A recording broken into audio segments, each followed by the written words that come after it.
Hi, welcome to Tamika's Storytime. And this story is about my infertility journey. Back in my 12th year of high school, the beginning of my 12th year of high school, I had a miscarriage. And I give the details of that miscarriage in my previous video. And the guy got his head cracked video. If you go catch it back, subscribe and give me thumbs up. However, this is a journey. This is a story based on that journey of me trying to replace what I lost.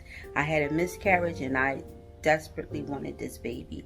Although I was only 17 years old, where I shouldn't have been focused, I was focused trying to fill a void that I had in my heart and in my mind and my soul. I felt a child would give me the love and replace the void that I was missing. And in doing so, the boyfriend that I had at the time, he knew how desperately I wanted to replace what I lost, and he was willing to give me that. Him being much older than I was at the time, not too much older, but 4 years older at the time. He was a willing participant to fulfill my desires, and until he was cut short, his life was taken from him. And I'm going to walk you through that journey, and I'm going to give you a message at the end of this story. I didn't go on my senior prom.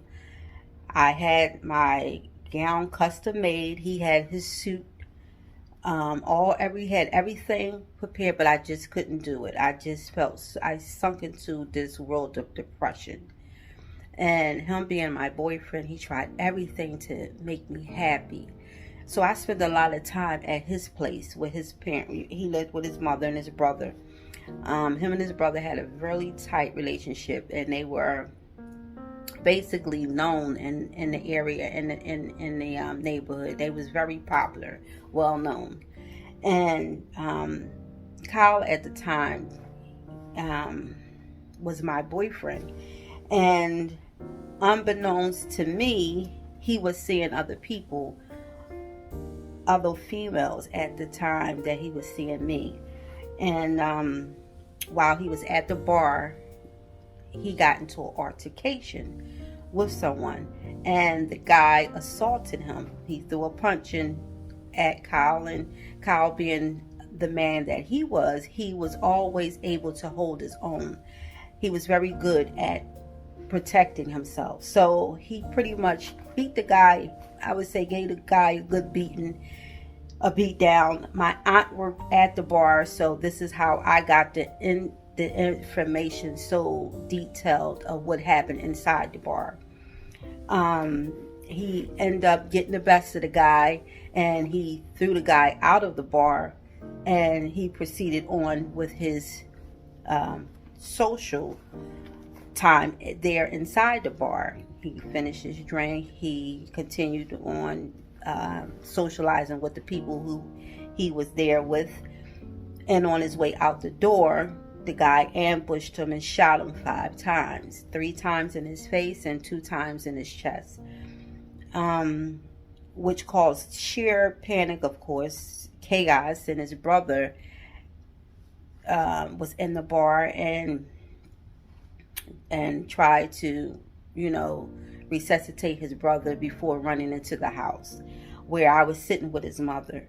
And he had, the front of his shirt was covered in blood. And he was saying, Kyle got shot. And his mom jumps up. She's freaking out. I jump up. We run down the street. And at that time, it was sheer chaos at the corner. It was so many people there. And, by that time, the cops was coming.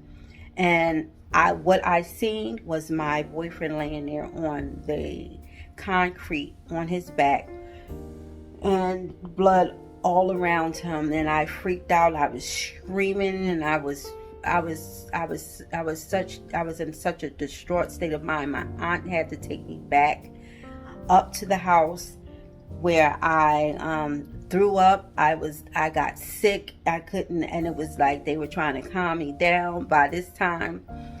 everybody, they had came and sealed off the crime with a crime scene tape. Nobody could go any further, and it was just sheer chaos. People screaming and hollering. I heard a lot of screams. However, it was during this course of getting his funeral preparations that I found out that he had a 2-month baby with someone. The girl was there with the baby with his mother, and I was hurt. I was hurting for the loss, but I was also hurting for the betrayal. But I got over the betrayal quicker than I got over the hurt of his absence. And then during the course of the funeral itself, 2 more girls popped up. One was 6 months pregnant, one was 4 months pregnant, and they are showing. And then I look at them, and they're looking at me. I'm sitting with the family, and they're giving me such a attitude, or I felt very uncomfortable. So in my course of sitting there and the repast, I asked who were those girls, and his brother informed me that these were the girls that were pregnant by his brother, and he didn't want, it was something that they were aware of, but they did not share that due to, it was Kyle's decision to hold that back and keep that back from me, because he knew how painful it would be for me, being as though I was trying to have a baby so bad, and he knew what it is. The very thing that I wanted, these girls was the very thing that they were able to give him. And I went home, I cried myself to sleep, and I cried, I wouldn't come out. I stayed recluse for a couple weeks, and then I went back to his mother's house, and me doing so, I discovered that the girls were now living with the mother, with the baby, the 2-month-old, and the 2 girls who were pregnant. They were staying there. The mother wanted them close by, for she, wanted her grandkids to be with her, and I could respect that. And I end up having a conversation with these girls. They knew who I was, but I didn't know who they were. And during our conversation, they told me, yeah, he made it clear that y'all were together. However, that you weren't able to have a baby. And, so I said, well, we end up being cordial, the girls and I, so much so that when they did have the babies, they allowed me to hold their babies. They allowed me to babysit their babies throughout the years. This was years after, but nonetheless, we became cordial. We became, friends, if you will. And their children, know who I am, and I know who they are. So I say, yes, I lost somebody that I loved and meant a great deal to me, and such is to them as well. But I gained something, and that was a piece of him that exists in those children, and I wouldn't change a thing, because God worked it out for all of us. And although I didn't have a baby then, I had to wait years later down the line for my blessing to come, and it did. But I'm going to take you on this journey with me as you stick in, you subscribe, and you hit that like. I got so many more testimonies, if you will, stories, if you will, to share with you. And this is to say, it's not always in our timing that the things that we want, the desires of our hearts, are fulfilled or met, but it's the timing. God is the Father of time, and when He sees fit to fulfill your desires, the desires of your heart, He will do that.